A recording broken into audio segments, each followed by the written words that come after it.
pies are the solutions to rugby league problems. See, if I'd have started recording earlier, we could have got that in, but sadly missed it. Sandy, you're here. Hello. Finally, I get to speak to you. Well, you've been on everyone else's programs, so we thought, we better get you in before you go on to some less lubrious rugby league podcast. Let me put it that way. Don't go on those programs. You can go on everyone else's, but don't go on that one. How are you? I'm fine. The kids are keeping me sane. They're not too bad. So, do you know what? I think we have to just be grateful for what we've got. Just take one day at a time. And I think that's the only way you can actually keep sane, really. Is that the positive part of this done then now? Is it all negativity from now on? Because we've got lots of nasty things to talk about, unfortunately. I like to debate with people. I don't like to be insulting to people because it leads to nothing, apart from hurt feelings or whatever it is. But they're empty words that actually lead to nothing. So for me, it's about having debate with people to try to really understand their perspective. But I will always keep positive on no matter what happens, because it could be a hell of a lot worse. It could be. You do have a club at the moment, but I don't know what's going on with it in the future. But take me back to the start, because when Eric Perez launched Toronto, we were all going, "Oh, Toronto, right? Okay." When did it first come onto your radar as a thing? I was in a meeting doing an audit at the time, and all my friends that I know from here know that I'm a huge sports fan. I've always been a tomboy that way, whether it was hockey, baseball, anything. And I'm not that popular. I'm just a normal girl. But that particular day, I had text messages and phone calls from various different people. And one of them was an ex-boss of mine. And I said to the client, do you mind if I take this? Because I don't know what's going on. Because I'm getting messages saying, have you seen the news? Toronto. I'm like, 9/11 in my head. And I'm thinking the worst. Because I'm like, why would someone tell? And I got a call. It says, oh, have you heard there's a Toronto team in the UK? I'm like, sorry, hold on a minute. There is a team that is based from Canada playing here. What are you talking about? Now, at this time, Rugby League and Union to me was just rugby. Yes. I didn't know there was an actual difference. And yes, I got shot many times by people going, no, I remember the first video I ever did about my first game, and people was like, it's rugby league. I'm like, I'm sorry. I really didn't realize it was like a religion or something. But anyway, so I eventually, at the time I had 3 kids, so having a social life was very difficult. Eventually, I did go to my first game, which was against Salford, and I had no idea what was I watching. I was like, why are they kicking the ball outside of the field? Like, it makes no sense. But you know what? I was hooked. It was fun. It was easy to follow, but I didn't understand what was going on. It reminded me of elements of hockey that I love. The gladiator, the intensity. It was just, I loved it, and haven't gone back since then. So seems ages ago, though, Richard. It does seem ages ago. Everything seems to, in the last 4 or 5 years, have just gone so quickly, but also just seems so long ago that anything has happened with these things. Obviously, what we need in rugby is plexiglass around the pitch, so the players can get bashed into that as well. If that happened, Tom Johnston won't be able to score half of his tries. It should be a shame. So obviously you went to that game against Salford. That was in the cup. I remember that one. Yeah. And from then, it's been, on the field, success upon success up until this year, which we'll talk about in a bit. But it's been a good ride on the field, and everything seems to have been going positively up until this point. The thing is, people don't realize that a lot's been done back home. A lot of fans like me who were new to the sports, they might have had a British friend who went with them. They really embraced the sport so much that they've done things themselves to want to grow the sport. There's a saying, 1 hour of doing something is worth more than 10 hours thinking about it. And there's a lot of fans back home who have done a lot. but people don't promote it, don't say it because it's in their local areas. And every time I go back, when I go home on holiday every summer, it's more and more. It's more popular. It's bigger. People are really embracing it because it really does have a family feel at Lamport. When people say rugby league is a family sport, it's hard to see that on social media unless something's happened to a player where everyone comes in and becomes very positive. You don't really sometimes see that because social media, negativity is what sells sometimes. And I'm not talking about our situation, I'm saying in general. That's what social media seems to equate. But actually, if you go to Lamport, say in the beginning to now, or to last year, you can definitely see that the city is and the fans are really embracing it. And it's so diverse. It's got every age group, nationalities. It really is. Someone once said to me that they went, it's like a Smarties bag. They're all there, and they all get along. Everyone's having a good time. And that is the bits that I love about the sport. That's the bits that I choose to remember.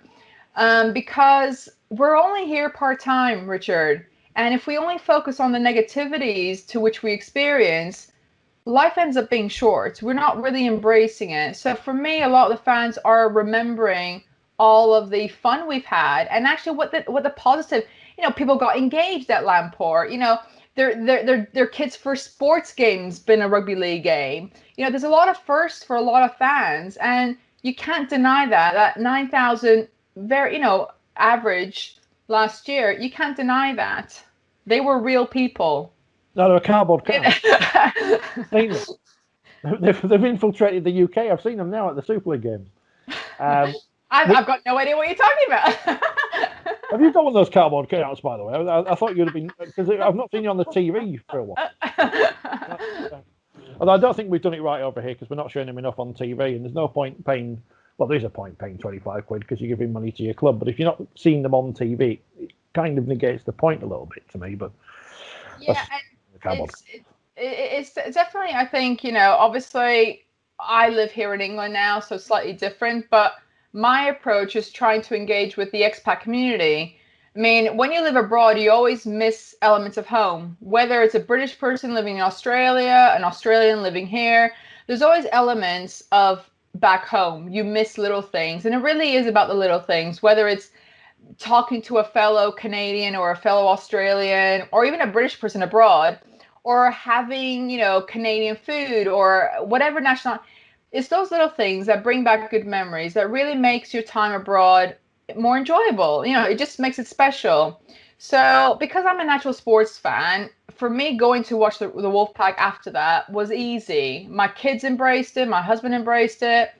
So then I started posting it on the Facebook groups that we've got. I said, look, I'm going to this game. Anyone want to come with me? It's obviously the tickets were cheaper then. So it was like £5 or whatever. Some would come because they drove, because sometimes like going to Featherstone or Batley is harder if you live in London, for example, sometimes. But that's the thing is with Wolfpack fans, that they're all over the UK. Because obviously the expat community is not designated in a specific area. So you've got Jenny who lives in Scotland, we've got some in Portsmouth, some in London, Ireland, they're all over. Because there's 80,000 Canadians actually registered in the UK. So I just started posting, who wants to come with me? Who wants to come with me? And slowly, and then obviously I'd get them to talk about it on the group, take some pictures because we're visual. So if we see how much fun we've had, and slowly it's been growing, and it's been great because it's unless you live in London, there's nothing really getting people together. Because in London, you've got the Maple Leaf Bar, you've got Canada Day that happens in London. So there's always something happening where it brings people together. So I because it makes more fun for me to just have someone who's a crazy sports person like I am, because I can't go to a game and just clap if we scored. It's not me. In case you haven't noticed, Richard, it's, whether it's a baseball game, we scored. Why are we just clapping? We should be, cheering and doing everything possible to really just bring that atmosphere and that enjoyment to the players. Just that's what sport's all about. And but yeah, so it's really nice to have common people like me who are as crazy and doesn't make me look like an idiot sometimes in front of a crowd and everyone's going, and I'm like, woo! Because that is actually me. Ask anyone who knows me. That is exactly who I am. It's what it's like then at every sport in Toronto. Because obviously I'm from a city that only has one recognised sports team, and that's all we have, apart from all the people who support Leeds United because they're successful these days. But obviously in Toronto, you've got teams in all the big sports in North America. Yeah. Is the Wolfpack experience different to those? Is it similar? What? How does it fit in? Obviously the Lamport, it's different in terms of how it's structured. Obviously it's outdoors. It's not got no seats, so it's kind of more relaxed. The beer garden is definitely a really unique part of it. You don't really have that.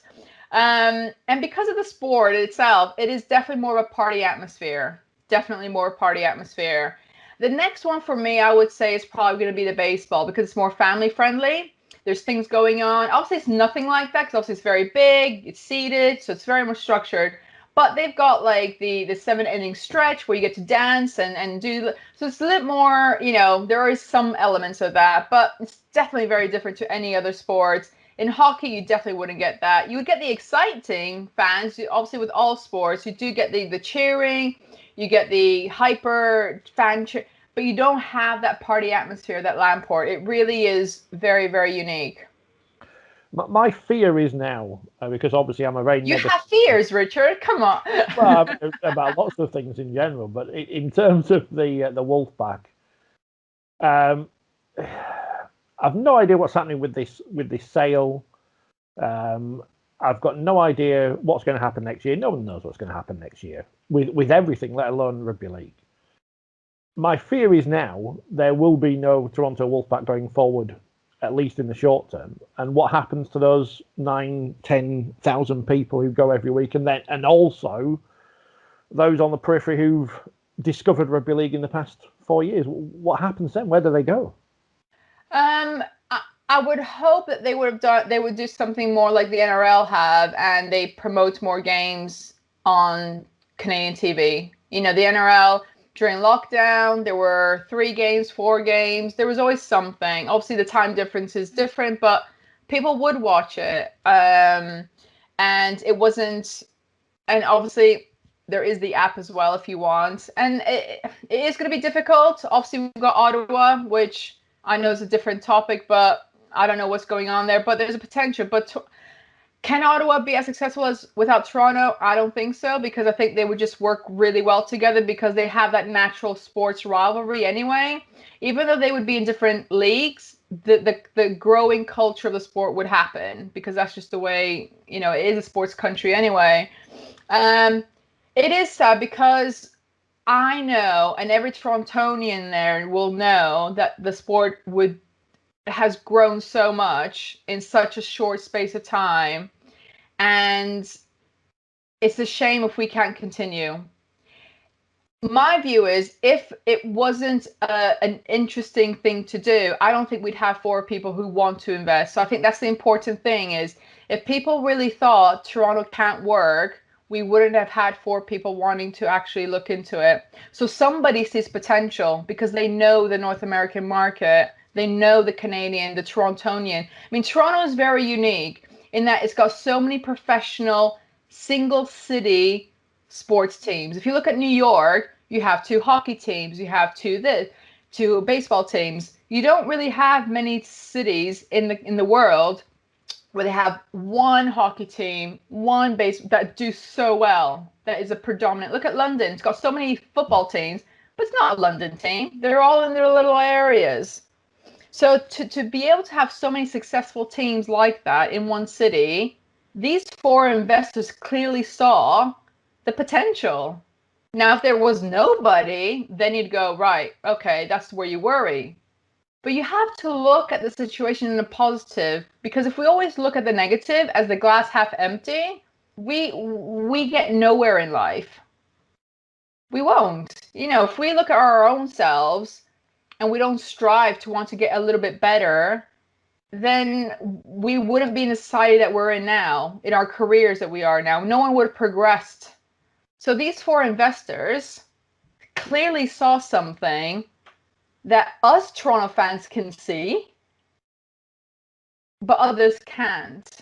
And that's the sad thing. That really, really saddens me, that even though there's some positive out of what's happening, that they choose to focus on the negatives as opposed to what can actually work. Obviously, it's been successful on the field. Off the field, in the way the things have been run, in terms of visas, in terms of obviously the late payments to players and suppliers and whatever, that must be intensely frustrating because of all the good work that's been done on the field, that it gives people, well, some people would never give Toronto a chance anyway. Those people, they're onto one side, that's okay. But those who were on the fence, those who were slightly sceptical, but really are in that category as well, the club, in the way things have happened in the last, well, at least 6 months, possibly 12 and longer, have given those people too much ammunition, in a sense that when we're coming to talk about what happens next year, people always say, well, you can't come back in because you haven't paid players, despite the fact there's plenty of clubs in the past that have done exactly the same. And that's the point I've had, is that no fan is defending anything. We are not in the inside, and that's fine. But what is very difficult is the righteous attitude of some people, as if it's the first, as if it's never, as if their club is perfect, and not having any empathy to the actual situation. If this happened last year or the year before, you could say, right, X, Y, Z. But it's a global pandemic that just, yes, it fast forwarded stuff, but actually your clubs have had worse in a normal year. It's that righteous attitude, like, oh, throwing rocks at you, throwing, whatever they can to make them feel better, and yet they call themselves a family sport. And it's really sad because no Toronto fan or no one in the club has ever said, we are going to solve rugby league problems. We never said that. What we did say is we truly believe that we can contribute positively to the game experience. We truly believe that. And those who have actually been to Lamport have said, I can see how it can work in Toronto. And that's what people have to remember, is we were successful at the games, which a lot of clubs haven't been successful, and they've been around for 50 years. Instead of helping each other, like when Vegas had a new team, a new hockey team, it's not a sport that is naturally played in Vegas for obvious reasons. But what did the other clubs do? They handed them support, whether it's advice, whether it's whatever it is. They were there to support them because they knew that if Vegas is successful, guess what? Everybody's successful. And it was very hurtful. And I know this is a small minority, so I'm not gonna, because there's been a lot of people who've reached out saying, I really hope you work, because I was really looking forward to going to Lamport so I can experience what everyone else has been talking about. So I'm just making that clear. But the ones who were the small minority have hurt, because it's like they were prepared just to do this. And yet when they looked at their own club, there's an excuse. And yeah, so for me and many of the Wolfpack fans are looking at the positives. We know if we get a chance to continue, we know we can. It's a new owner. Okay, let's look at a fresh start. Let's build on what we've achieved already, because we don't want to lose that. But people should look at it as, do you know what? If there's 4 people who actually want to put their money into the Toronto Wolfpack, surely that means something. Look at that positive. If there was nobody, holy man, I would say, what's going on? But Toronto, as a city of sport, it sells itself.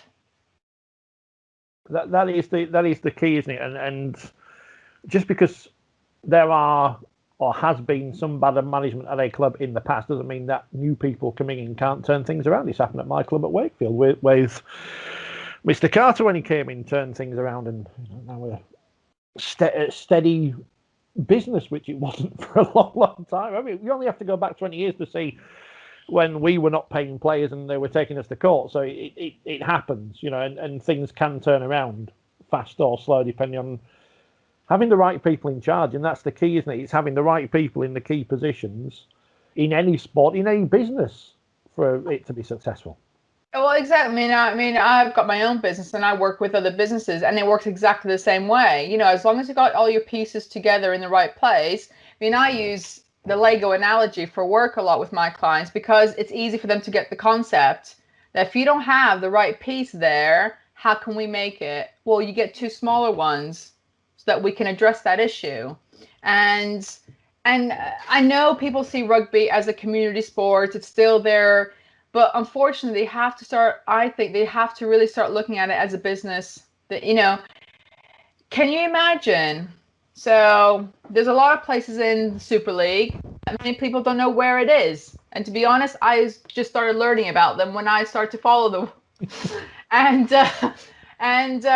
imagine having people from Toronto flying to, for example, Hull for their holidays, or flying to St. Helens, where they normally wouldn't go. So and why wouldn't their fans want to go to a North American continent where there's potentially 350 million and they can get extra money for that? I mean, for me, there's so much more to gain than to lose. I mean, it's incredible. Why wouldn't you call it the world's best sport, but no one else is allowed to see it? Well, that's part of the problem, isn't it? Inferiority. I mean, I would love to go to Toronto, but I don't like flying, and it's a long way away. Get the boat. If you go now, maybe. Well, the Hall of Fame. I want to go to the Hockey Hall of Fame. That's all I want to go to see. If it's open, I'll get on a boat. That's all. Don't mind boats, planes. Nah, not so much. Not so much. Like I said, for me, I've always found it confusing why people are just against it. I'm not talking about the financials, about sustainability, but the whole concept. And I really struggle to understand. And the people say to me, they're afraid. I'm like, afraid of what? I see it as opening possibilities. Opening possibilities. I mean, you and I, our generation, have got such a big responsibility to ensure that the sport is sustainable for the future. We are responsible for bringing something different to the sport to inspire the new 8-year-old that's looking at it.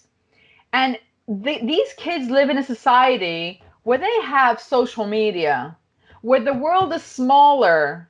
You know, so New York is not that far-fetched now, or even Australia. It's not as far away to reality as it used to be when you and I were an 8-year-old. You know, imagine talking about New York, you being 8 years old. You were thinking, that's just so far away. Now, if we can bring the exotic stuff like that, New York, Ottawa, Boston, Toronto, these 8-year-olds will go, do you know what? I'd love to be able to play for my team and go to Canada for a game. You know, that's what clicks with kids. Playing for your local club just isn't as exciting for the modern day kid. As much as they would love to, it's not. So you have to, why do UK players go to Australia even now? Because it's different. And different excites them. So why shouldn't we help new clubs get into rugby league so we can say we gave you the building blocks so that you can actually aspire to play for these clubs? You've brought your own what's the word I'm looking for? What would you call your Lego bricks? Props. That's what I'm looking for. Yeah, my props. Yeah. I'm looking behind me now because I've taken them upstairs. I think you got props as well. I thought I had, but I haven't. I've got some old issues of Rugby League Review, newspaper magazine, which is from the 1950s and 40s, and I posted a front page of it recently, where they were talking about expansion. And bear in mind, we're talking about the 1950s here, so Toronto's a far-fetched idea. Although this is, of course, the era when the Americans went touring Australia, and there was talk about America for a while. But there was articles there worried about expansion to Blackpool, which is not that far away. So, although Blackpool was a club that was around for a long time, but obviously doesn't exist anymore, sadly. And expansion over since 1895, has been very much. Well, how many clubs still survive? Let's have a look. Sheffield, and they fell apart at one point and had to reform. Gateshead came in 1999, was merged with Hull, and then reborn again, and they're starting to find some footings now again. But these things take time, and I think that's what people forget. I look at I always give the ice hockey example in Sheffield. Yes, there was ice hockey in Sheffield before the Steelers came around, but it was that great. Everything fell into place at once. 1990, when the World Student Games, which were a massive failure in Sheffield, built the Don Valley Stadium, built Ponds Forge, built the Sheffield Arena, and the Steelers moved into the arena. And there was a lot of jealousy there from traditional hockey fans because obviously they've come in with this brand new facility. They've got money behind them. They keep winning everything because they put them in the bottom division like Toronto. They beat everyone 20-0 or whatever. And they somehow, they're going to go into their 30th season whenever the new season starts. But it took time, and it took time to develop a player who's been drafted to the NHL, which is an amazing achievement. And that's the thing is, it's time. These clubs have had, 100 years. Modern day sport don't have 100 years. And North American sports investors understand it costs a lot to get a return. And I've used the analogy of soccer. So when they hosted the World Cup in '92, after that, they said, you know what, I think we can have our own league. When they started in 1993, and I know soccer is a more popular sport, but if you think about it just in terms of the maths, for example, the first 2 years, because they've had all these stadiums, they couldn't get people in because it was a European concept. Soccer was, football, Europe, and so on. In the first 5 years, they had a loss of $350 million, and they had 10 teams. Now they've got 26 teams. They've got 2 new ones coming next year. Each team are paying $200 million just to get in, just to get a place. So before they even kick a ball, by the time they get players, merchandise, marketing, they'll be like minus 500 million. But guess what? They know long term, they'll get their money back. And that's where I think North American sports are very successful because they understand it's about managing risk and forward planning. And that's where I think if with the World Cup coming next year to the UK, if there was an actual synergy between the World Cup and what the RFL and Super League do, it can be a huge success to developing a new era of children wanting to play. But there has to be a connection to make it a success. You can't have the Rugby World Cup working in isolation. We've got Canada Ravens. So much work is being done to develop the women's sport in Canada. Being a Raven isn't about getting a place for the World Cup. It's about commitment to the communities that they live in. We've got, I think, about 70 girls who want to be part of it, but they need to show commitment to the Rugby League community within the Montreal area, Alberta, Ontario, BC, because they believe that the sport can succeed in Canada. And you need to get those foundations in place to make those big moments succeed. And that's how I choose to see what Toronto Wolfpack have done. They've taken strides into making the awareness of the sport. And we truly, truly hope that we can continue because there are 9,000 people talking about something that is great. To then even promote Ottawa for new fans to say, do you know what? Like some of the fans from Toronto will go to will go to Ottawa to watch a game. Not every week, but they will. And it's those people that will encourage others to go. How far? It's sorry. A long time. More than it takes some people to get to one place to the other on the M62. Yeah, I'll just say that because we're going to travel on a Friday night over to Wigan. We're not going to Blinton to an Ottawa. What are you talking about? Yeah. But like I said, for me, I want to look at moving forward, looking at the positives, looking at what we've already achieved, which a lot of clubs haven't been able to achieve in the long time that they've been here. Are we any better? No, but we do things differently. And just because we do things differently in terms of how we engage our fans, it doesn't mean it's wrong or it's not valid. Just because you're a fan of 4 years doesn't discredit that it doesn't hurt, or that your feelings or your opinions don't matter about what's happening just because you've been a fan for 40 years. For me, a fan is a positive experience, and whether you've had 4 years of great entertainment from the Wolfpack and great memories, we shouldn't have people saying, well, you're just a new fan, it doesn't matter to you, you don't have the history. Well, it doesn't matter, because we've embraced it a lot quicker to something new. I think it's a lot due to the situations and the places where the traditional clubs are, and what's happened in the past with the economics and employment and this and that and the other, that people do get, I don't want to say a chip on the shoulder because that almost seems offensive, but you'll know what I mean if I say that. The worst thing in sport, and I don't know if it's the same in North America or not, and it is the thing you've mentioned there. It's the whole, I've been going longer than you, so I'm more loyal. I go to every game, so I'm more loyal. I buy every piece of merchandise, so I'm more loyal. If you choose to support a team and, you haven't got the financial advantage of someone else, it doesn't make you more or less loyal. That definitely doesn't happen in North America because, for example, Toronto Maple Leafs. The majority of Toronto Maple Leafs fans do not go to a game because A, they can't afford it, or B, there's no tickets. So this is a team that hasn't won since 1967, and yet they still have a 25-year waiting list for a season ticket.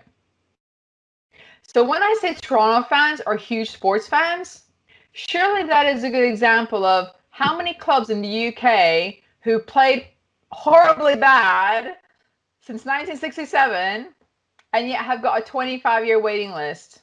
And some of the season tickets cost $10,000. And baseball, you're not determined by how many games you go to. Whether you go to all the games or you go to some of the games, guess what? People have jobs. There are different ways to support a club, whether it's watching it on TV, buying merchandise, cheering them. There's so many ways. But it shouldn't be just about tangible stuff. If you're a fan of something, but yet you're doing a lot in your community, that's great. But you've never been to a game? So what? There's so many ways. And I hate it on social media how they say, well, you've not been to this, you've not done that. I'm like, so what? I'm not saying I've done more than other people, but in some cases I have. Just because I'm really enjoying the journey. I've really had such an awesome time. And it's not about wanting something in return. It's just I genuinely want my kids to have something when they're older. I've got 2 boys. I want my, Ethan or Louie I'd rather them be a rugby league player than an NFL player. Because I like a lot. I'm not talking about the governing body. I'm talking about what the sport actually is. What you see on the field. I'd rather my boys earn a lot less and play rugby league than play in the NFL and have no character. I think that makes any sense. Does that mean the Maple Leafs are the Warrington Wolves of the NHL? Probably, yeah. Always a year. That's the question. Is it always but the thing is, Toronto Maple Leafs sell out all the time, so I don't know. And somebody is gonna hate me for that comment. Wow. Just like that Challenge Cup comment, I couldn't believe that I got. Oh my god! Yeah. No, so people have said far worse about the Challenge Cup, so you don't worry about that because once the draw was on the radio once. Because we'll talk about the draw in a minute. The draw was on the radio once, and the presenter on 5 Live at the time was a guy called Richard Bacon, and he said the figurine on the top of the trophy. And the trophy, obviously, you've been close to the trophy, you can see how beautiful and ornate the trophy. It is beautiful. Called the figure on the top a camp little person. This and pronounced half the teams wrong. So at least I did that right. At least I did that right. At least I pronounced the names correctly. No. What was he like doing the draw? Because obviously, we on 4020 on Radio Yorkshire, whenever we've been in the past, we have asked to do draws. We wanted to do the draw for the Women's Challenge Cup. We're not high profile enough. We wanted to do the draw for the League One Cup when that was the thing. No, you can't do it. You can't do it.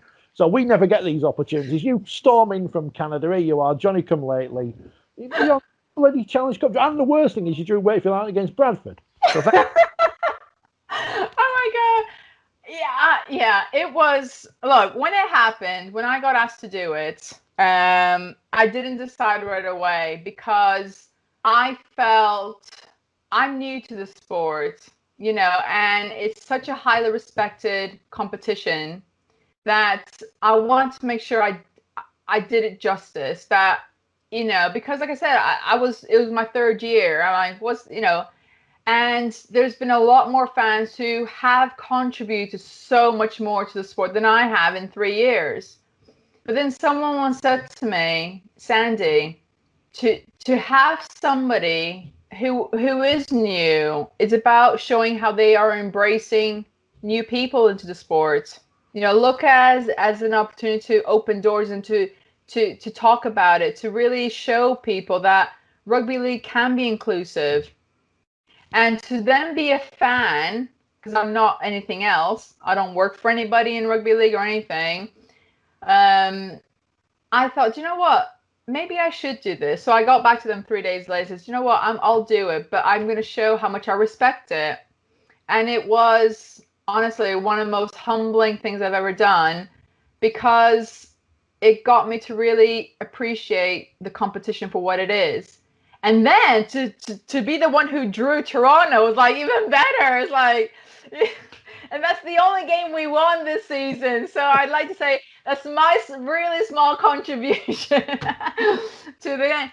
But you know what? It was, I felt, and I hope people felt that I did a respectable job in honor of the competition, to what it, the history of it, apart from my one statement, which offended a certain person on Twitter, which I didn't mean it what I said, but it was crazy.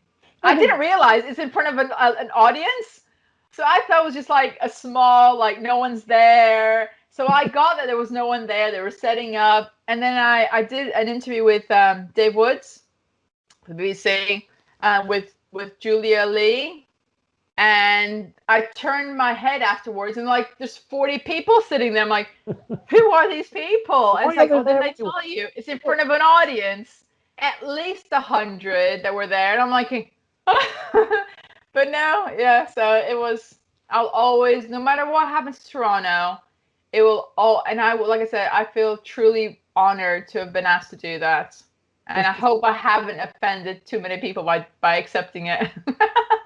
Just get on with the draw. That's all we ever say. Just get on with the draw. Draw the numbers out. Apart from what I said, the Stanley Cup is bigger, which I meant physically bigger, not bigger in its history. I've seen on the telly. It looks huge. It was great. Yeah, I tried to put on as much makeup as possible so I didn't look. I was dreadfully pale because I didn't realize how many lights there are. I mean, it's like. I mean, some would say that would help you fit into the north of England, but that would be very unkind. I have. I'm not saying anything, Richard. I am not saying anything. I'm from here. I can say what I want. I have terrible imposter syndrome. So when I'm at something like Wembley for the Challenge Cup final, or the grand final, or whatever, any of these things, I definitely feel out of place. So I kind of know what you're talking about. I remember the first year I did Wembley. Obviously, I've been to Wembley as a fan when I was at school, because we had school trips to Wembley every year. I went back there in 2014, would have been my first final, doing it on the radio. And I felt completely out of place. And I was lucky enough to go the day before, when the teams do their captain's run and the final training session.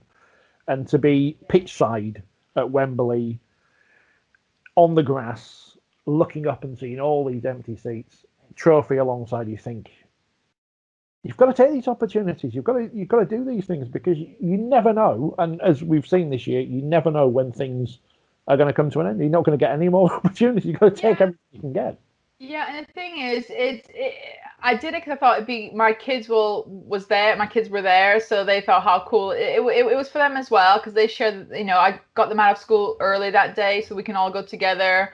Because the Wolfpack for me personally is not just a club. It's not just a team. It really became a family hobby. I'm very lucky that my kids embraced it because they don't have to. And it's created a family within the expat community. So for us, it's not just a game; it's our own little community, and it was growing, and it was really nice to see.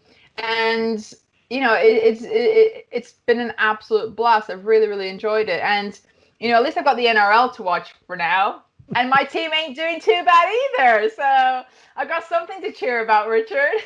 Yeah, the Penrith Panthers and before we start, you're getting all this stuff, all this merch. People are sending you this stuff from Australia.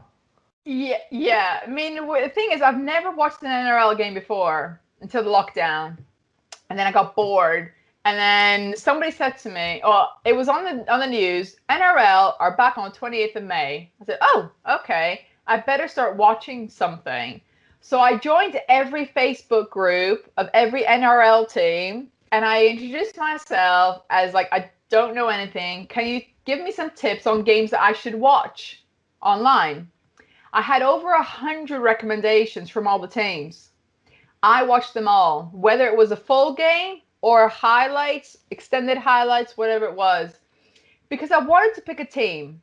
I always say it's great to watch a game as a neutral, but it always makes it interesting if you have one team you follow. But it's nice to watch games as a neutral because you don't get that stress. So I said, I have to pick a team. I cannot pick a team. And even after 100 plus games, I still couldn't pick it.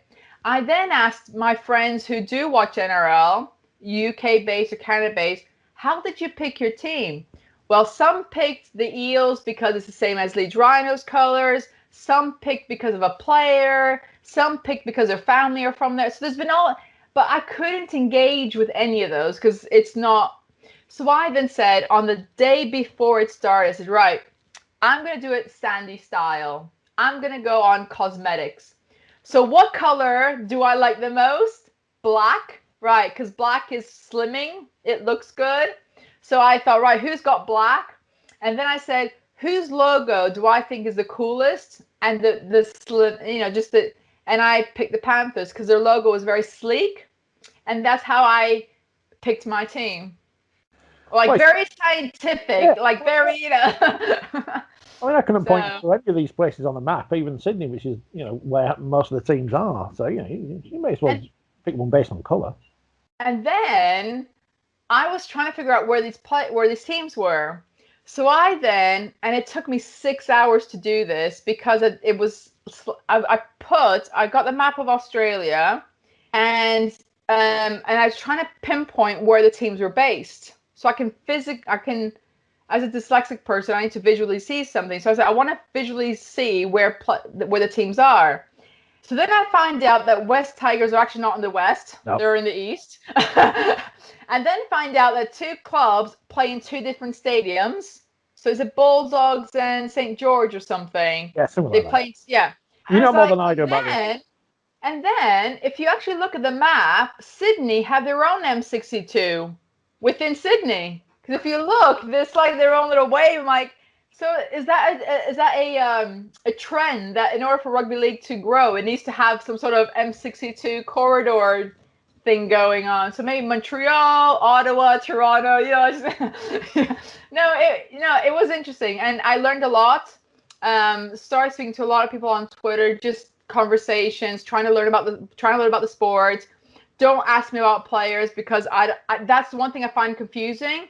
There's no names on shirts. That's true. Right. That is so in Australia. Because the way I've learned about the sport is by following players. So, because obviously Toronto were my team, I kept on observing what Andy Ackers was doing. I was observing what Josh I couldn't tell you what they were doing, but I knew what they did. So even now, when I'm speaking to other rugby fans about a new player, or when Toronto were actually playing and then they got a new, and I'd say, what does he do? And my husband or others would say, oh, he's the Andy Ackers of.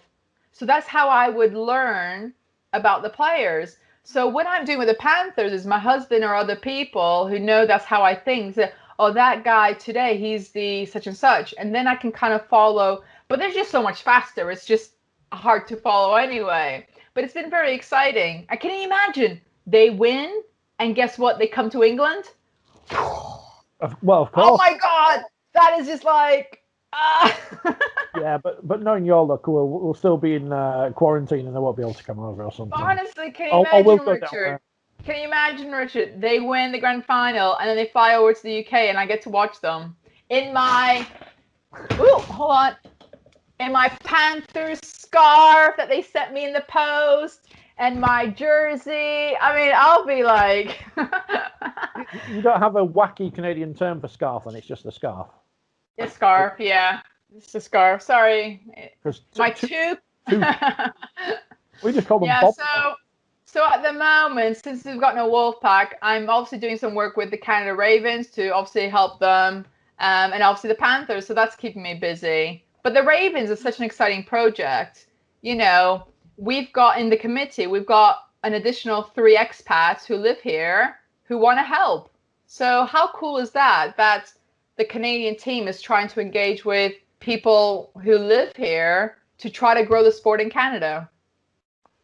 I need to make a mental note to speak to you about that off air. But I guess we should almost get to the wrapping up point. Have I tired you out already, Richard? God, most people last. Oh, well, we can go as long as you want. I thought you might have supported Penrith because League Freaks. This is team, isn't it? Called Freakies. Who's that? League Freak, your friend in Australia. Yeah, League Freak. Yeah, he's cool. Yeah.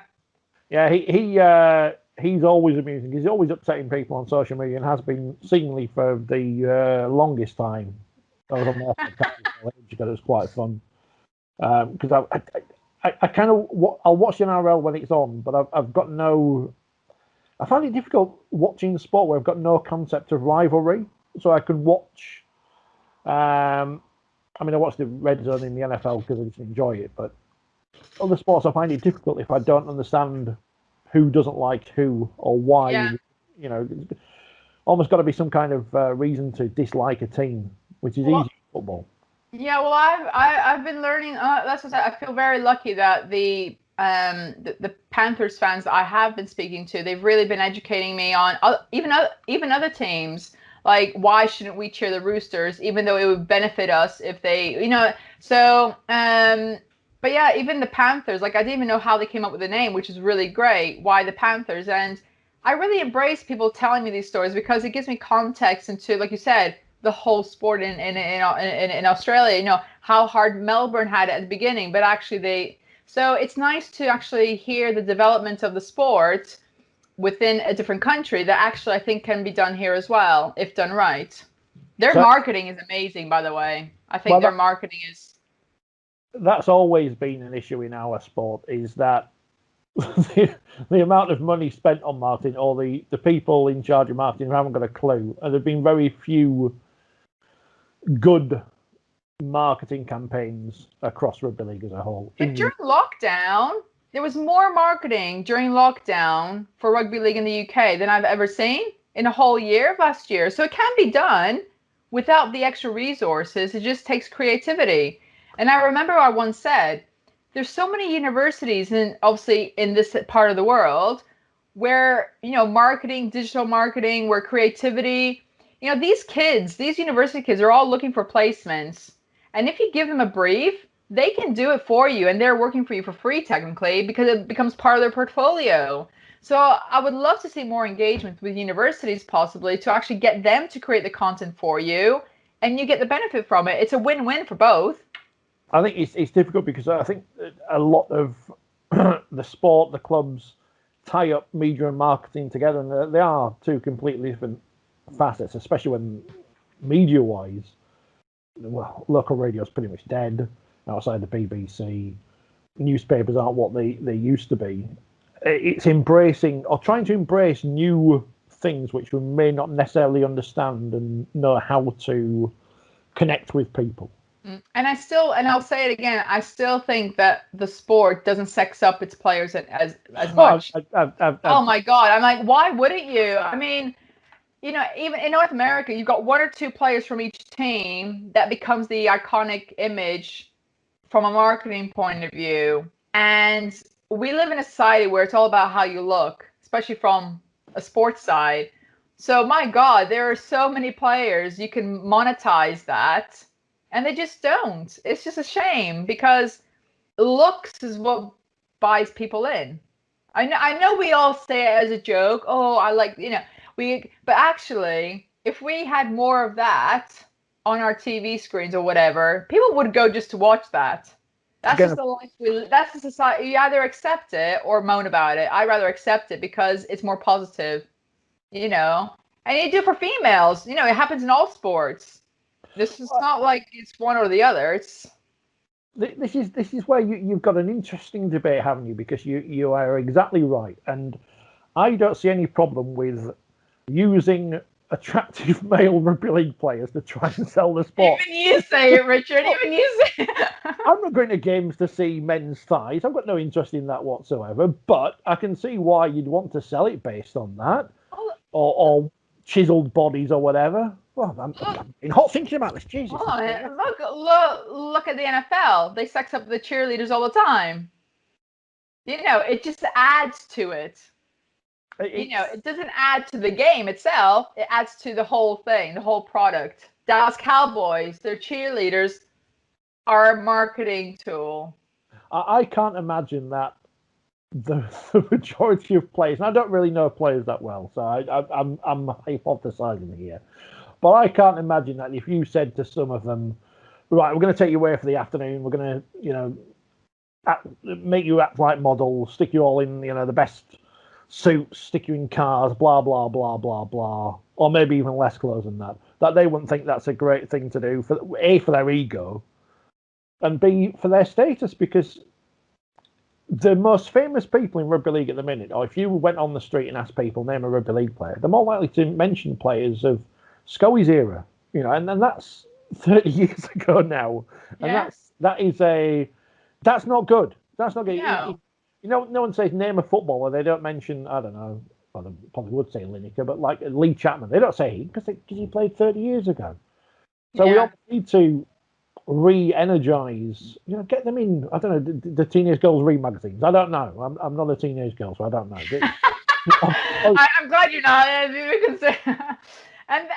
the thing is, we engage through social media, TikTok, whatever. You and I are on TikTok, and it's a bit of fun. And if you bring the fun side of the sport without being the sport itself, people will come. I'd rather see the players on social media acting as models rather than drinking in each other's gardens, which is foolish. I'm not, but you know what I mean. It's about the commercial. They're not commercializing the players, and it's not the first time anyone does that. And I'm not saying put them in a calendar girls type calendar. I'm not saying that. What I'm saying is there's so many commercial opportunities where it's not discriminatory in any way. It's not degrading or anything like that. It's just commercializing on their looks, and there's nothing wrong with that. Athletic it brings more people into the stadium. I don't understand. There is a purpose to it. It's not the fact that let's just do that for the sake of it. There is a purpose to it. It's to get more people sitting in the stadiums. Why do you think Toronto did with Ashton? He is the wolf. So when he was on TV interviewing with people, they visualized Liam Kay with the hair. There's nothing wrong with that. If you do it in a nice way, you still get the same impact. I mean, when Super League first started in 1985, 96, there was, in the early days of Super League, had the Beef on the Bone campaign, which was tied in with the fact that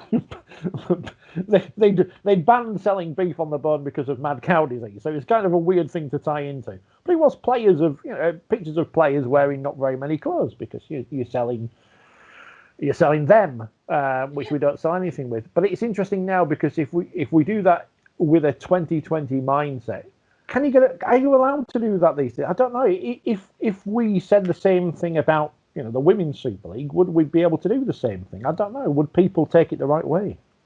Well, it's how you do it. It's how, if it's for a reputable and it's done nicely. Like I said, it's not undermining anybody. Getting a rugby player to wear a suit for a brand, or a lady who does something else, or whatever, or even a sports brand. I'm not saying Nike, but something, even a localized company. There's a lot of manufacturing being done here for clothing ranges and whatever. Using a female rugby player or a male rugby player to promote that brand, which might be an ethical brand or whatever it is, I really cannot see how it's a bad thing. It's just, like I said, it's done everywhere else and it works. Why not just copy the formula? It's why reinvent the wheel and try to be more creative than actually. It happens in business. People copy each other's business all the time. They just tweak it to make it applicable to them. So why not? Are we just stuck in our ways then? Are we just we keep doing what we've always done? You get what you always got. Whoever said that, and it does seem to be a thing that's where we're stuck. We just do the same things time and time again, and somehow expect different results. Yeah, and like I said, there's a comment I made before, which is 1 hour doing something is worth more than 10 hours doing nothing. All these fans that they claim to be rugby league fans, I would love to know, how much are you actually doing? You might be thinking of doing stuff, but how much are you actually working within your local communities to get that? Because just like with normal citizens, we expect the council. I pay my council tax. I want the council to do everything, but I'm not going to take responsibility to do anything. It's snowing. Why should I shovel the snow? I pay my council tax. But actually, if everyone did their own little bit in front of their own house, then the money could be spent doing something else. So if everybody got off the sofa and actually volunteered an hour here or an hour there, whether they said, you know what, I've got a marketing company, I'll do something for free for an hour, 2 hours a week or whatever it is, those actions will have a bigger impact than you thinking about what you'd like to do. Because there's a lot of rugby league fans in the UK. There is, but how many actually do something? Because I'm telling you, I know it's not as big as football, but I think a lot of us could do a lot. I think there's always more volunteers needed. Like I said, you only need to volunteer an hour a week sometimes, and that's it. It's almost create some kind of rugby league volunteer program then, and try and centralise things and get paid. I mean, it happens at the World Cup. I was a volunteer at the last World Cup here in 2013. I'm not sure all the people involved were worth having there or not, but if you get the right people doing the right things, yeah, you get positive results. Of course there is. And the thing is, we can't just wait for the Rugby League World Cup to come next year. We have to start doing something now to get the attendances to start. Just like with the Olympics, you can't just wait for the Olympics to come. You need to start building the engagement within your own local communities about the World Cup, not just wait for something on Twitter to engage you in that. We need to start getting excited and actually start building the interest with the young kids to then get them to go to the game so that they can actually see, because all these months, these leading months, we're all thinking about what it might be like sitting there watching. Do you know what? Let's start creating those visions, those ideas for the kids, and get them encouraged to go. Don't just wait till a month before to try to build that. My fear for Toronto at this moment in time is that is it going to be another one of those? Is it going to be a fad? I don't know Toronto. I don't know how the people are over there, but I remember. I don't want to say things like yo-yos that come in and out of fashion, but in terms of sport, I was involved in the late 90s, because again, it was a perfect storm. Ice hockey was really popular. The Steelers were on top, and obviously Wakefield's not too far from Sheffield. And a lot of people of my age group enjoyed going to watch the Steelers, wanted to play hockey. There is no ice rink in Wakefield. So there's a sport which is like ice hockey. I don't know if you've heard of it, called skater hockey, which is exactly the same but on blades and indoors and blah, blah, blah. And we had a team in Wakefield built from nothing, very successful, got to be, I think, the runners-up at the European Championships at one point. But of course, when all those players got older, there was no young players coming through, and that was it. You know, it was a very short window where that it couldn't have happened before. It can't happen now, but in that window it happened, and it was a great thing, and it was great memories that I will always cherish. I learned a lot of that, which I've taken into rugby league. My fear there is that kind of thing happens with Toronto. Obviously, it's a bigger scale because we're talking about a professional club rather than a junior sports club, but it's like a lightning in a bottle situation. It's there that you mentioned there's so many things to do in Toronto, so many different sports teams that all these people might just dissipate and go do something else. No, I mean, that's the other thing. Toronto fans will stick by their teams. Like I said, the Maple Leafs have not won since '67, and sometimes they've not even made it to the playoffs. And sometimes they're so embarrassed to play that we're just like, oh my God, I'm at the game with my eyes closed because I can't watch that. But yet they still have that fan base. Toronto fans are very loyal. So if you look at the baseball, when it's the rebuild at the moment, so they get an average maybe 25 to 30,000. So it's not a sellout, but they still get a decent crowd. But people will still support them, whether it's by merchandise or whatever it is. So Toronto fans are very loyal, no matter how badly they play. I guess, like in a way, Leeds United, in a way, I was very surprised. I was very impressed that even though they've not been in the Premier League for 16 years, they still retained a good fan base, even when they were in Division 2. You know, and I think for those fans, it's great that they've made it up. But Toronto fans are like that. They do stick with their clubs. And that's why I'm very confident that no matter what happens, whether we're in Championship again or in Super League, and they've had this big break, they will be able to re-engage. They will be. It won't be a problem because the Lamport experience is truly, truly unique. Because with all the players seemingly leaving, and it looks like you would have to start all over again, even if you were back in. I guess if you were back in League One with Ottawa coming in, it wouldn't be a disaster, would it? No, but would it be good for the sport? Well, we still think New York are going to come in, you know, and. But that is the question: is it good for the sport for us to start from scratch? As in, I mean, the answer is it going to be like 4 years ago? The answer to that question is obviously no, but it can't be any other way because of the way the sport's structured. Because we don't have a system where, if we had, as we probably should, a system like in Australia, like in every North American sport where promotion and relegation isn't a thing, then you could argue, and most people would accept it because they can't, because they want their team to be in Super League. But if we had that kind of system where you have proper expansion, and you know, Toronto, did they waste 3 years being outside Super League? Possibly. It's difficult because obviously they were successful 3 years, weren't they? Yeah, but Catalan went straight to Super League. So if you told Catalan start from the bottom, where would they be now? Ask yourself that question. In the way that Toulouse have had to, haven't they? They've had to work their way up. Catalans were put into Super League and given exemption from relegation for 3 years as well. But again, both Catalan and Toulouse were in a country where league kind of existed. Yeah. And yet we at Lamport still have more attendance than they do.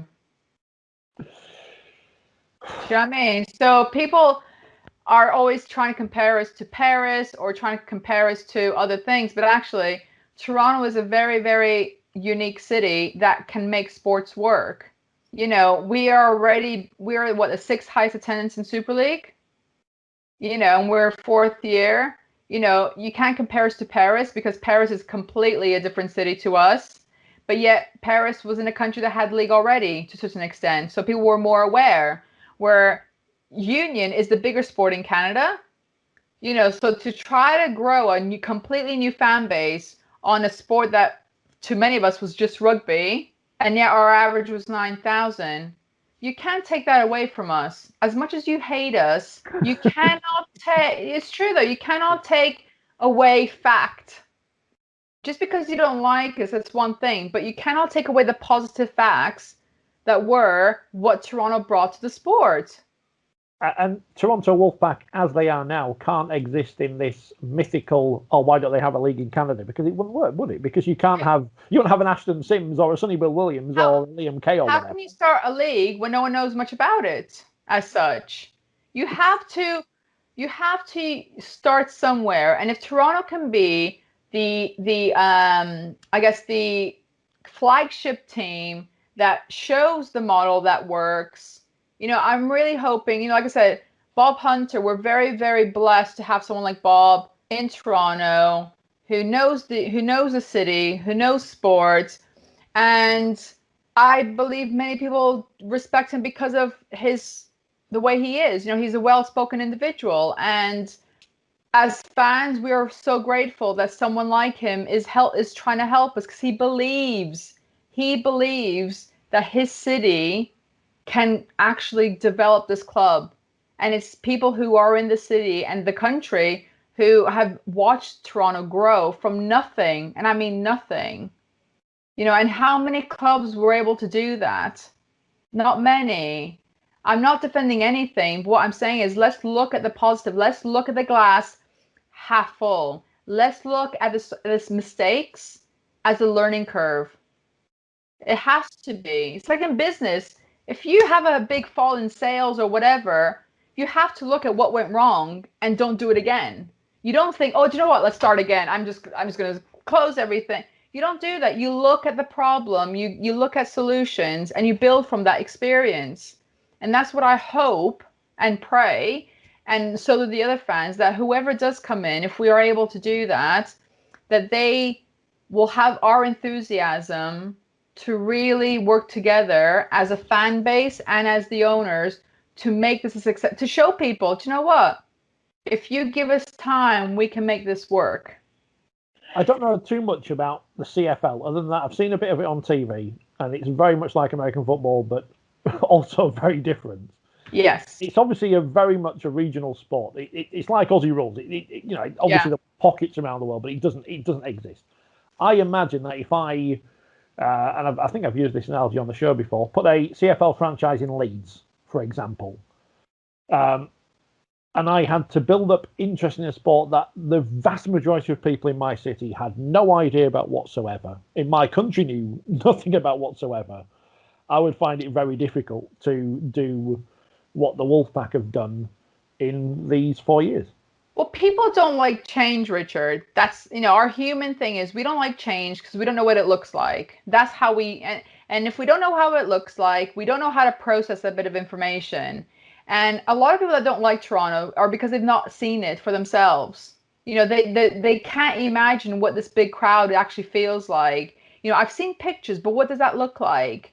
And any change to their normal, people retract. People don't know how to So even if you brought in a new sport here, the reason NFL is really popular here is because people were watching it on TV and they grew up with it, and now they can actually watch it in person. And what I was hoping is that the Wolfpack games or Super League games would be accessible a lot easier than it is now in Canada. Because if we can have it on TV where it's free or it's part of the subscription and they get to watch it, eventually they'll say, do you know what? I want to go to a game. And that's how you bring people in, is give it to them in their homes, grab the attention through marketing, and then when they feel it's the right time because they want to be part of what they can see on TV, they'll go. That's the only way to do it. And if you're restricting TV audiences in Canada or the US, whether it's through the NRL or whatever, the NRL knew that if they don't show NRL games during lockdown, they're missing a huge market because there's nothing else going on. So for 8 weeks? That's all people were watching because there was no basketball, no baseball, no hockey. And they knew that they could monetize long term through social media interaction, through whatever. And now I see Americans following teams that they start following because of it. And it's not rocket science. And sometimes I really wish I could go into these meetings and just say, look, I want to help you. Let me help you, because it's so many of us would just like to go and say, explain the logic, please, because I'm really struggling to understand. Because I really have fallen in love with the sport, and I really want it to grow, because I want my kids to grow up with it, with a team they connect to. And yeah, I feel for fans who've been following it for a long time. I can understand why they might be, annoyed or whatever. There's a lot of emotions, but just because it's not worked in the past doesn't mean it can't work in the future. Yeah, I mean, one of the problems we always have is people get sold dream scenarios that can't happen.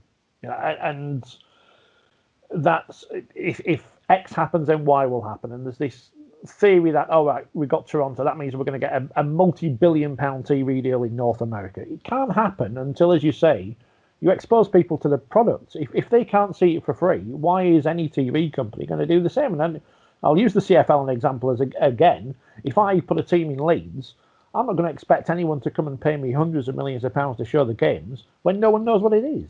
Yeah, exactly. And I always say one thing the sport needs is visionaries. And to open up, I mean, if it weren't for visionaries in our world, we wouldn't be in the world that we live in.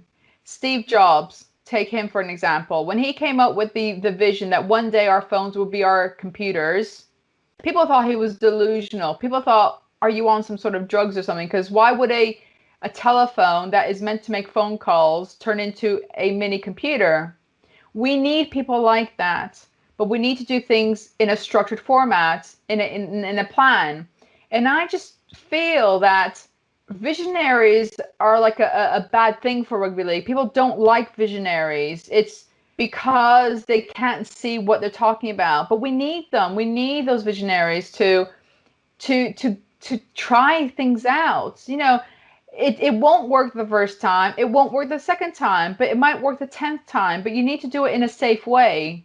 But to tell people something won't work just because you don't believe in it and therefore you're negative about it helps nobody. Absolutely nobody. Have you ever heard of Maurice Lindsay? Who? Exactly. Maurice Lindsay. No. No. Should I Google him later? If you ask rugby league people, you'll get very different answers on what they think of him. But he was the chief executive of Wigan when they were very successful in the late 80s and early 90s. And eventually got the same job at the Rugby Football League, and was the man who was behind the creation of Super League. Okay. And if you read into the creation of Super League and the vision for Super League, you talk about visions. Paris was obviously one of the whole idea was rugby league's going to be played in big European cities, so Paris and Milan and whatever. And obviously that didn't quite happen. We haven't even got London at the minute. And he had lots of big ideas, including mergers. And the whole clubs were going to merge, and Warrington and Widnes would merge, and we'd have a super club in Wakefield, Castleford, and Featherstone would all merge, and you can imagine how well that went down. Obviously, none of these mergers happened, but his vision for the sport was to be much bigger. A super league, super league, and much bigger than it is now. Was everything he did right? No, of course not. Did he upset a lot of people with these ideas? Yes, of course he did.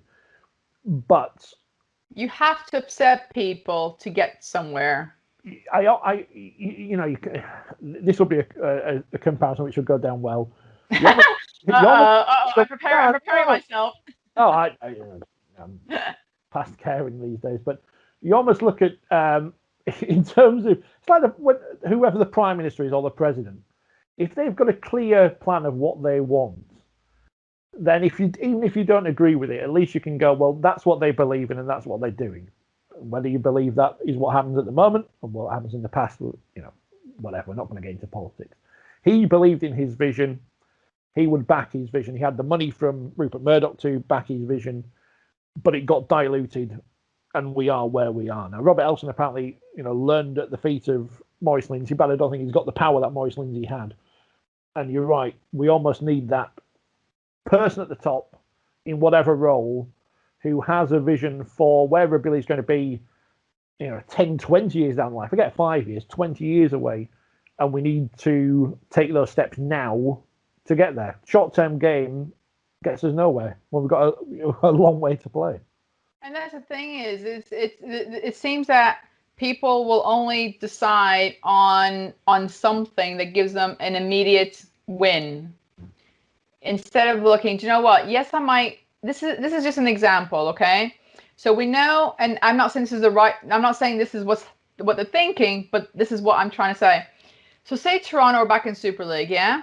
They were allowed to come in, and the teams have to give next year's TV money to Toronto. Okay, so I lose that 200,000. Okay, but guess what? If Sky say to me, right, I'll give you a 5-year contract where every year you're going to get an extra 100,000, so you're actually going to get 3. Some clubs would say, no, I want my 120 for this year, and I'll take whatever I get next year. But actually, if I sacrifice this amount of money this year, then I'm going to get something more last year. But then they think, right, if Toronto not come in, I'm going to have to give that money anyway to a UK club because they are full members. So I'm going to be on a lose-lose, because not only will I not get my 120 or 200,000 pound extra this year, I'm not going to get extra money the following year as well. So it's maths, business maths. It's not rocket science.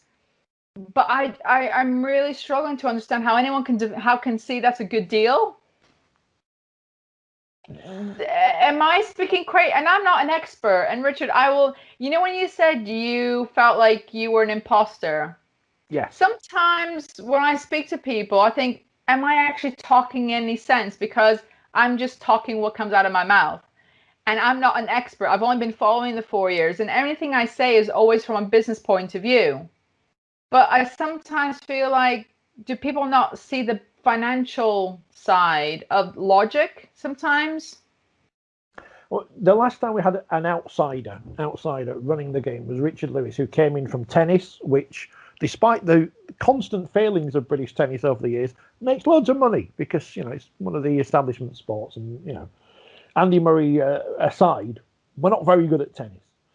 And Richard Lewis came in, and he had to deal with some difficult situations, not least that he came in after 9/11. The Australians didn't want to come over and play in the Test series because they thought, the Eiffel Tower was in London. They've obviously got mixed up with Blackpool Tower. but he had his way of doing things and his visions for the sport, and as a complete outsider.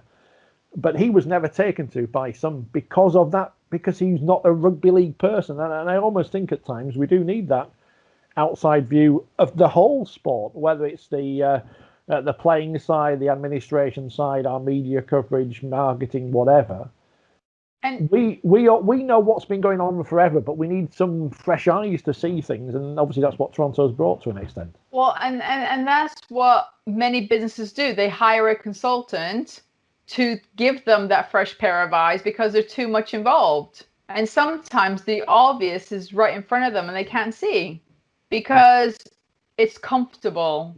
And who grows professionally, who grows in a business if you're always comfortable? In order for you to grow in whatever world you're talking about, whether it's as a sports professional, as a sports team, as a business, as an individual like yourself, Richard, how are you supposed to grow if you're always in your comfort zone? Ask all the rugby players. Did they keep to their comfort zone while they were a kid? No, they always tried to strive. Ask some of the top guys now. Do you stick to your comfort zone? No, because I won't get anywhere because I'm too comfortable.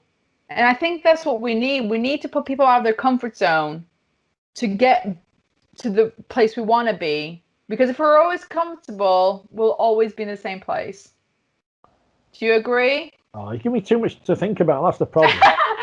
Thinking about my own professional development and all this kind of thing. No, it's true, though. I mean, it's like our children. We always push them a little bit further because we want them to, it's like a kid riding a bike. They have stabilizers first. That's their comfort zone. They've got stabilizers. Now, kid, you can say, oh, do you know what? Ride your bike always with stabilizers till you're 10 years old because you're comfortable with that. Or you say, do you know what? Let's get you to the next part. Let's take them away. First I'll hold you along. And slowly you get to the point where they can go off. Because you have to strive them to move forward. Do you think people then, to use that analogy, are scared that we're just going to take the stabilizers and have no guidance and just be left to fall? And I guess this is the thing. We are scared to fall off the bike, aren't we? We don't want to take any. That's okay, Richard. Kids fall off all the time. Does it stop them from going back on? No, it doesn't. I think we can learn as adults so much from children. I think we really, if you look at a child's development from when they're like 1.5 to even 5 years old, if you look at their behavior and what they do to want to do something more, we could learn from them. It's our own habits and our own mindset that stops us from actually going the next step forward. Before I ask you the big question, which is about the sport. Like a therapy session today, Richard. I should challenge for this, shouldn't I? I mean, I've got A-levels obviously in the news at the moment. I've got an A-level in psychology. I mean, granted, it's an 8, and I hated the subject, and it was 20 odd years ago. But still, I've got. I'm a trained psychology A-level student. I don't think I can call myself a psychologist. Or I could probably do with one. Don't worry, we'll have a weekly session. Shall we do? Great. Not working at the minute.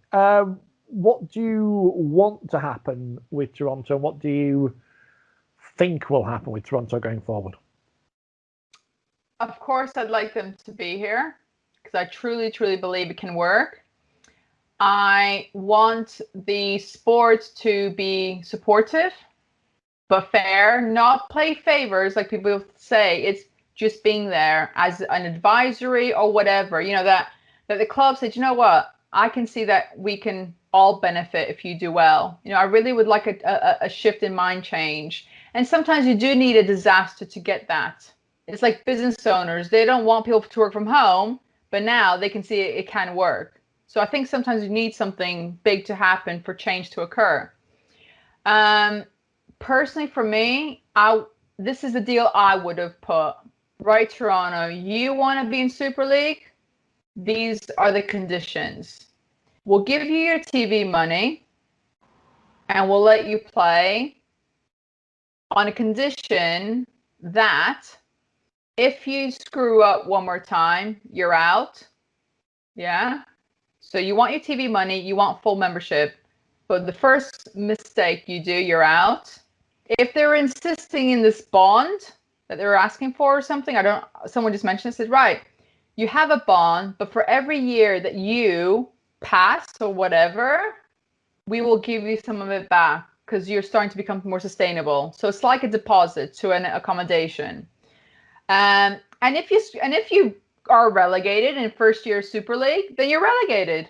And it's, so that's how I would do it in terms of where you get your conditions met, but there is a reward for Toronto by doing it correctly, which is here's a $2 million bond, but every 6 months or every year, you show us how you're doing things. We can see you're progressing. We'll give you that money back. Because then by year 2 or year 3, you're sustainable because things have been doing properly. That's how I would have put a package together. What do you think? Is that fair? It seems fair. But it's not paying favors to anybody, because if this happened to Catalan or anybody, that's what I would have done. I would, if say Leeds Rhinos collapsed for whatever reason, right? I know you would have liked that, but imagine they. Oh, that's a bit. Yeah. It's Shall I rewind those 4020 shows where you? Leeds men in crisis. We like the wheelchair and right. the women's. So, as an example, if that happened to any club in Super League, I would have said, right, given the circumstances, I would do very similar.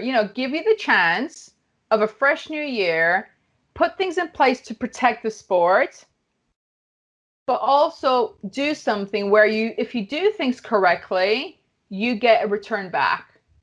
And I think it's more than fair. And it's not because it's just Toronto.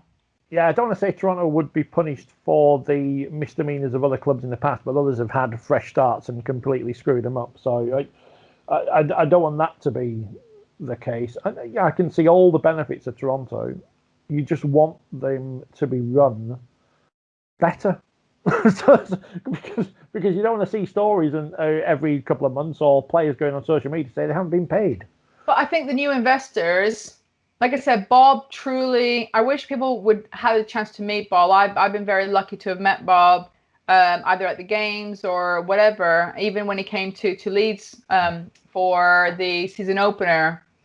And he really is if you speak to him, you will believe in him. You can, because he just knows his city. He's been in the sports industry for years. And if someone like him believes it, why would the fans not believe in it either? I think every team needs a Bob who can believe in growth of their own clubs, in their own cities, but doing it in a positive way, not at the detriment of other people. I mean, he does seem like the kind of person who the sport would do well to pick the brains on, just because of that experience in so many other fields in the same industry. Yeah, and his expertise is about sports management of big venues and so on. And like I said, why reinvent the wheel? Why push people away who can give you and help you, whether it's with tips, advice, recommendations, that actually, if you do well, Warrington, or if you do well, Hull, the whole sports benefits. It's not, teams can't succeed in isolation. Businesses can't succeed in isolation. We as individuals can't succeed in isolation. But it seems some people think that's the only way to do it, but get nowhere. Collaboration is the key word nowadays. Collaboration. Do you know what that is, Richard? Do you know what that is? We don't want to do anything, that might benefit more than ourselves. What do you say we're going to wrap this up for about 20 minutes? No, probably about half an hour ago, and I'm still going. This is my last serious question. Have they been serious ever? Well, we talked about what you hope for with Toronto. What about the game as a whole? Because obviously, as you say, you got your kids involved. You enjoy going to games and stuff. You enjoy, obviously, you're involved with the Ravens now. What do you hope for the future in the short and longer term?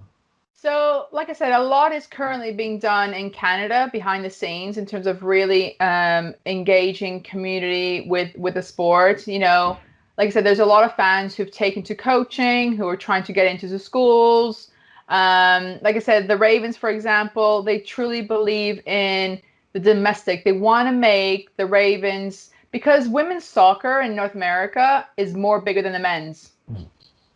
So we believe that the Ravens can be, and once we have a success with our own domestic game, and the World Cup will be the thing that will bring more people into it. But to be a Raven, it's not about the World Cup. It's about you taking active part in integrating the community. So it's about volunteering. It's about doing stuff in schools. You need to do little steps, little Lego blocks, do one thing. So if you're committing, like I said, there's about 70 at the moment who want to play for Canada.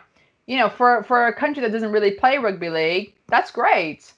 But you have to show your commitment and your belief in the growth of the sport. So a lot of little things are being done behind the scenes, but we have to get everything together before we can make it, before we run.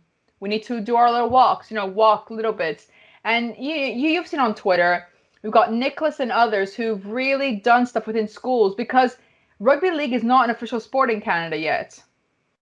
So you have to be creative in how you grow the sport.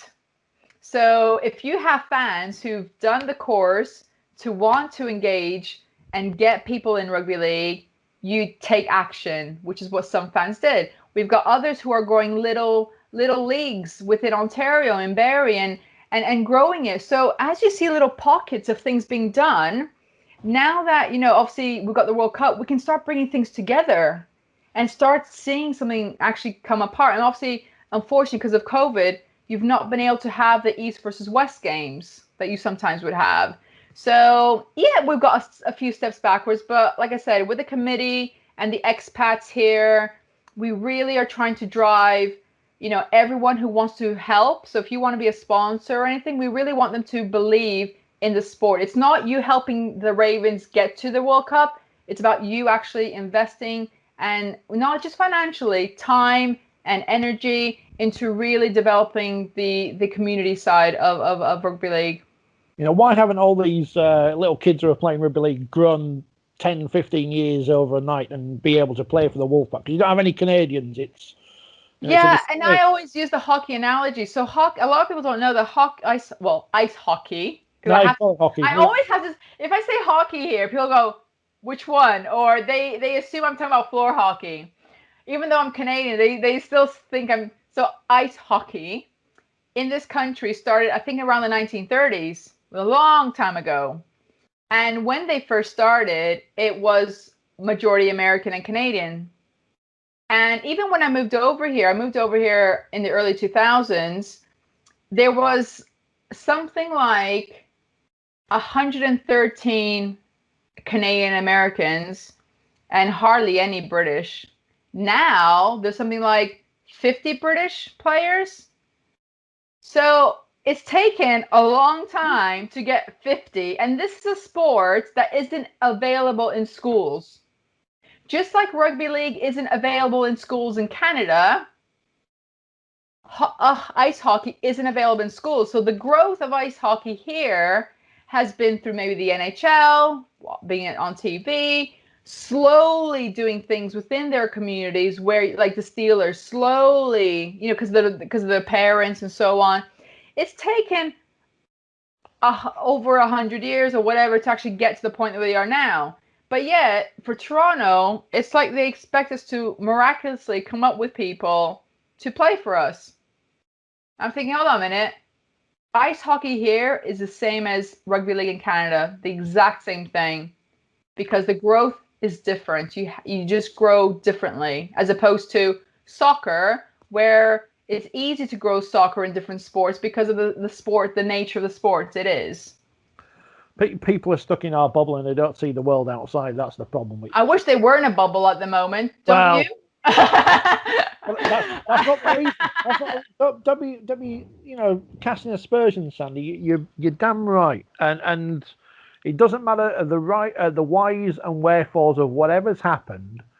People need to pay more attention to what they're doing and how important it is that they don't do stupid things. But that's, but you can't say that because people say you've got the wrong end of the stick. This is my view, and it's just playing devil's advocate here, okay? I'm not saying anything. So this breakdown, whatever it's called, break this thing, right?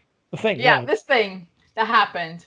So they say it's because of this player who went to hospital, right? His child or something. The question is, why did they go into facilities anyway? Because the symptoms don't just appear like that, right? If they knew, did they report it? As in, so the physio said, go home, right? Right, you go home.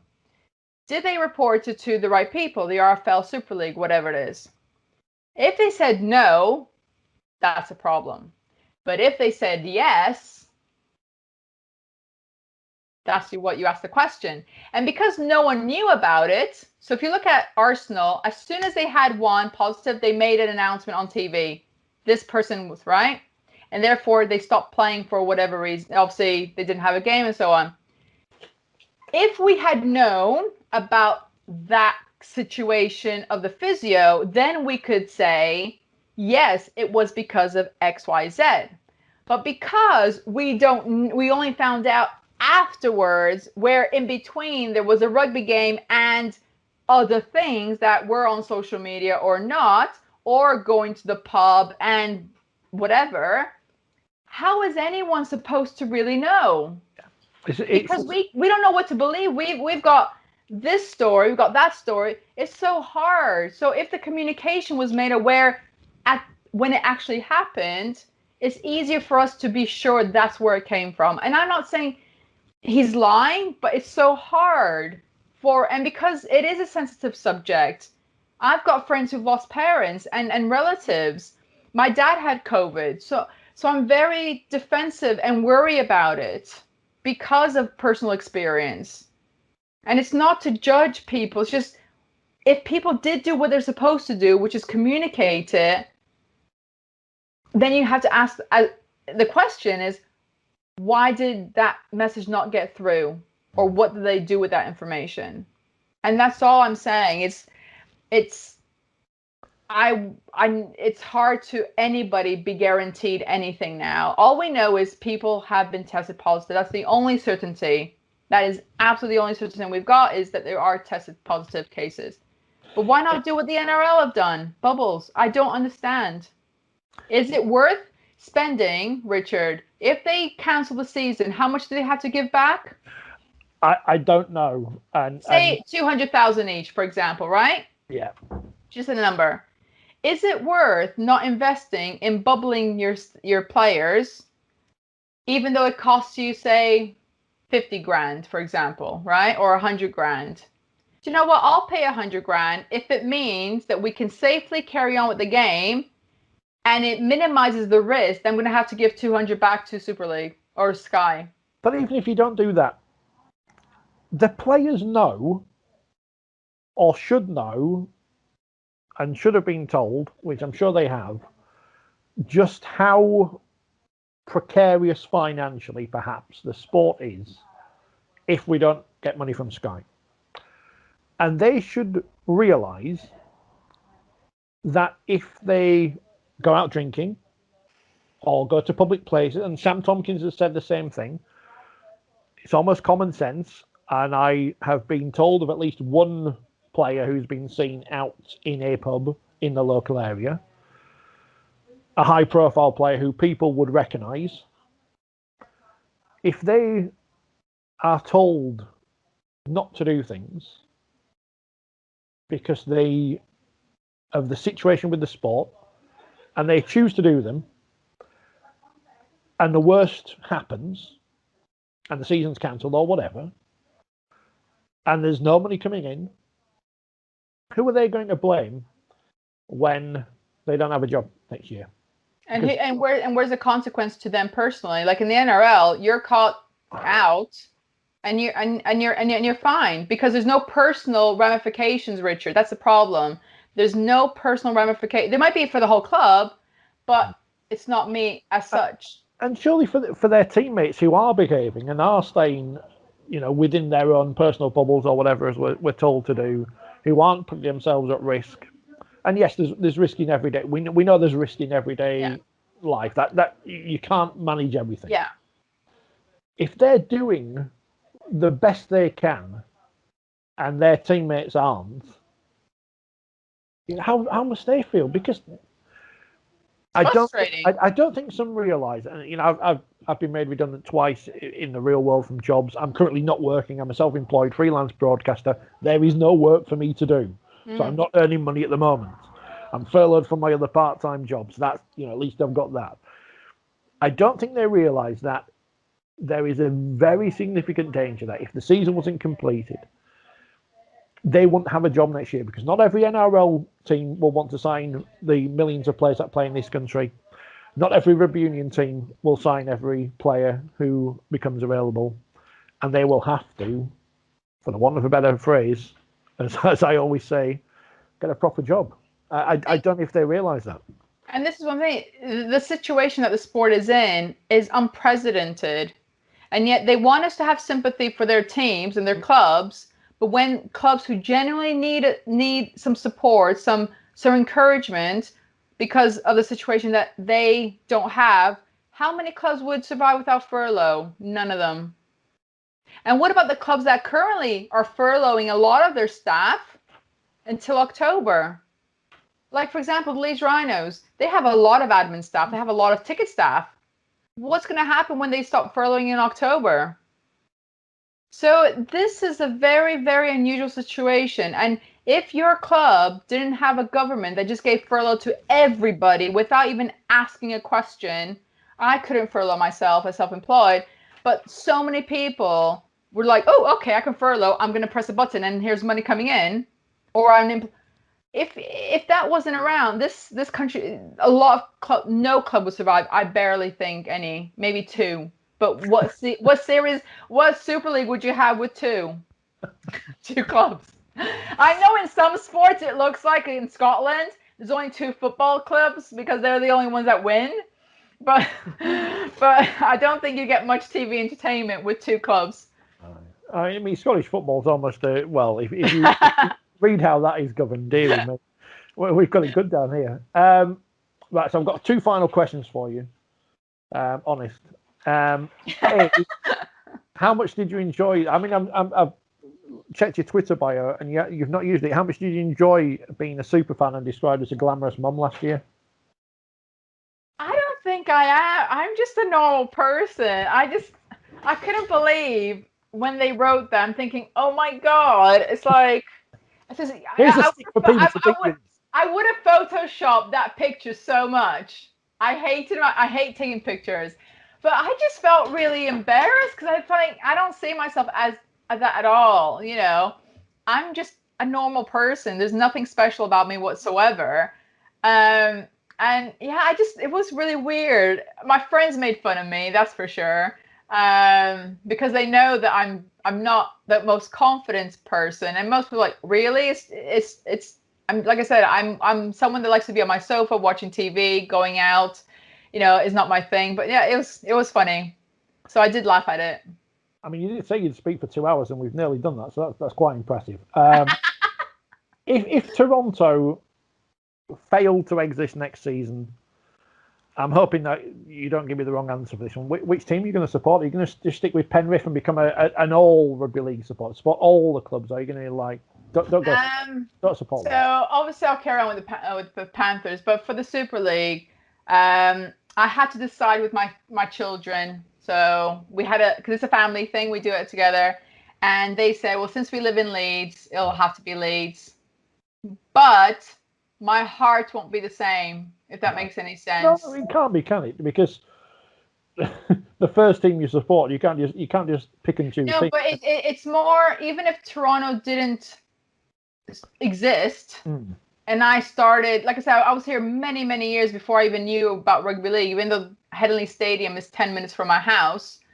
I don't think I could ever, even if Rhinos were the first club I ever followed, I don't think I could have that enthusiasm as such, because they're not my home city. It's all about anything that can connect me to home is where my heart is. I'm a very proud Canadian. Yes, I live here. You've got an amazing country, which I wish people actually embraced it a little bit more.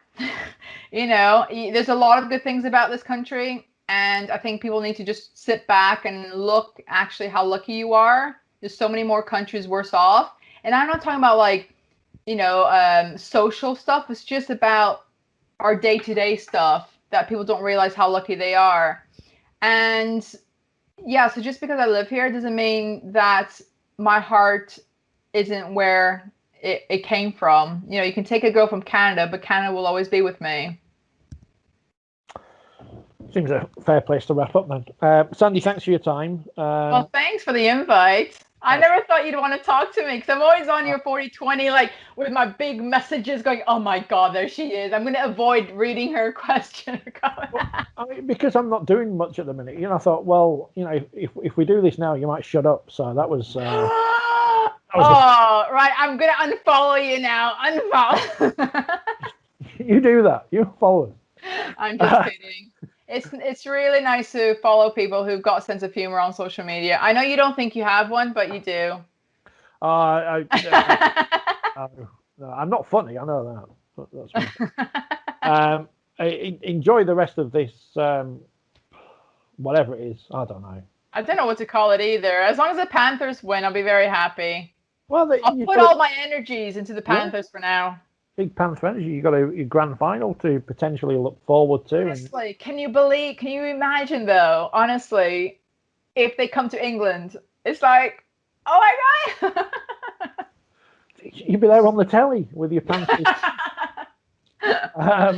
With my Canadian flag, and they're all going, "What's that all about?"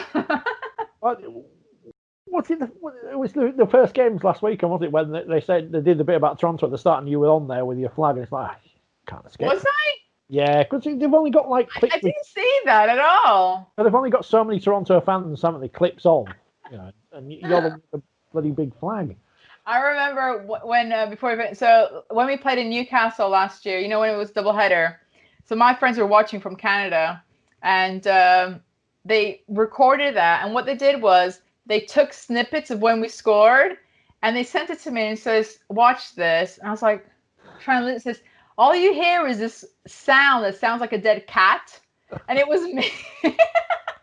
It's like, I think someone's killed a cat in this game, because all you hear is this screech, and because the way they put it, it did sound quite amusing. So yeah, my friends were very busy editing that game.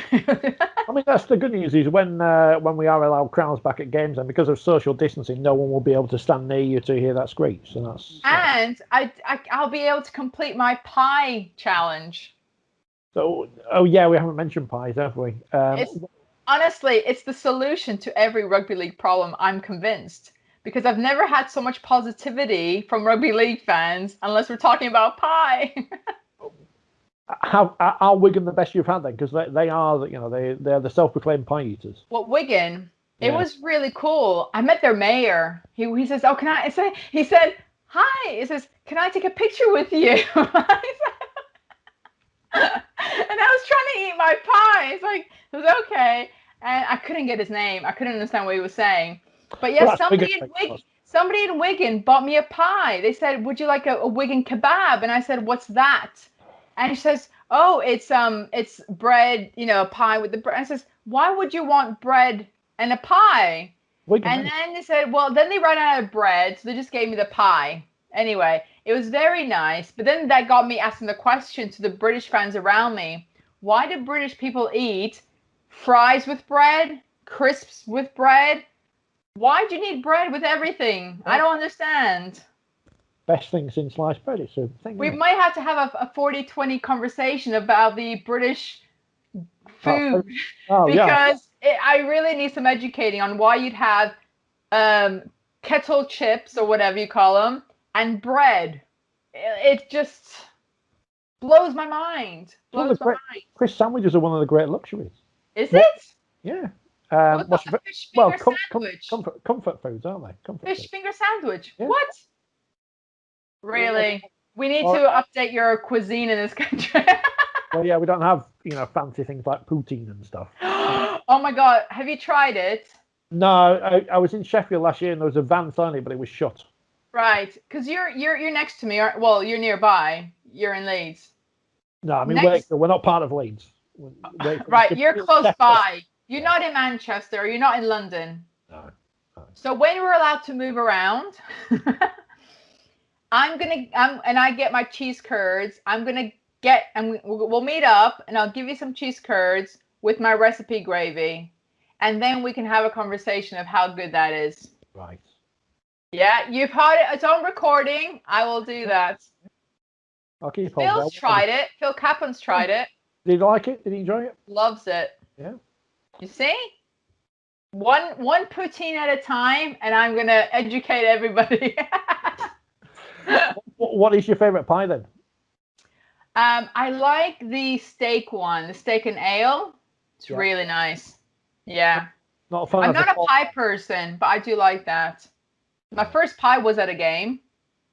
Never had pie before. Well, it's traditional. If you go to like a Rugby League fans forum or Q&A thing, chances are part of the ticket price, pie and peas. It's just how pie it is. And peas. No, just pie. Don't. No. Whoa. We're getting too fancy here with the peas. No. Just pie on its own is enough. No, I don't do the peas either. But no, if you ever come to Wakefield, obviously, I was gutted because I wrote a thing in the Wakefield magazine about how playing against Toronto would have added to the number of countries Wakefield have played against, because we played teams from Ireland when we were a rugby union team, or before the split, Wales, toured South Africa in the 60s, but never played a Canadian team, obviously. You wanted me there just so I can experience your home ground. That's what it was, wasn't it? I wanted Sandy to experience my home ground and see how loud her voice can reach the city. It's a film set. It's a living, breathing museum. It's a wonderful, wonderful place, is the Mobile Rocket Stadium. Maybe I'll have a chance to watch the MK while he's there. Well, perhaps so. There you go. Yeah. If you come to anything there, in the bar, pie and peas. That's what we do. Well, can you do a thing on your Twitter account? Do you agree with Sandy? Do you need peas with your pie? Well, because I don't think you do. I don't think you do. I'll put that on. Very important question. Do you need peas with your pie? I tell you, all this talk of food is making me hungry. Anyway, thanks a lot, Richard. Thanks for the advice. Look after yourself.